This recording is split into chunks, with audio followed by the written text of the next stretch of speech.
As people of the North, it's important for everyone to understand treaty.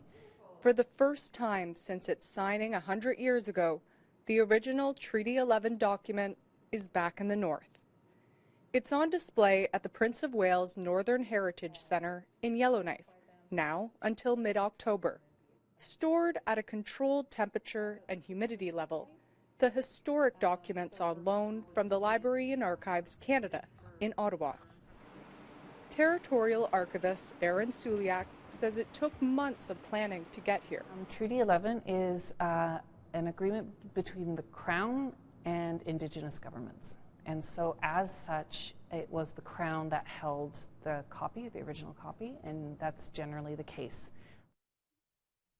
In the summer of 1921, more than a dozen Gwich'in, Satudene, Dechodene, and Clicho communities signed the document with the intent of peace and friendship.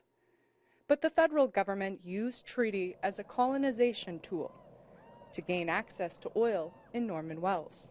Although we use the word negotiation, it wasn't really a negotiation because the terms of the treaty had already been decided and written in Ottawa prior to going north.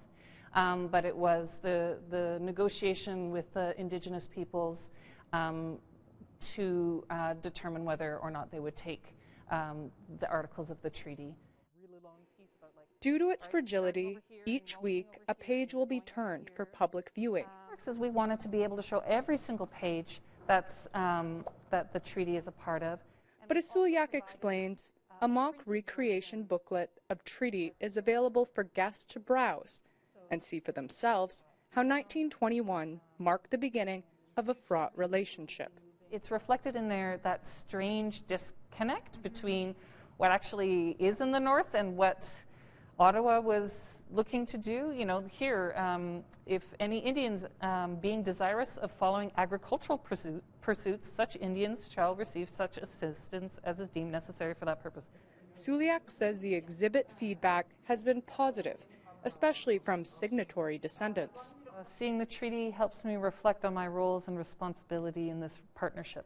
While the recent COVID-19 restrictions have canceled the exhibit's in-person events, the museum is hoping to film the document and record reflective messages from leadership.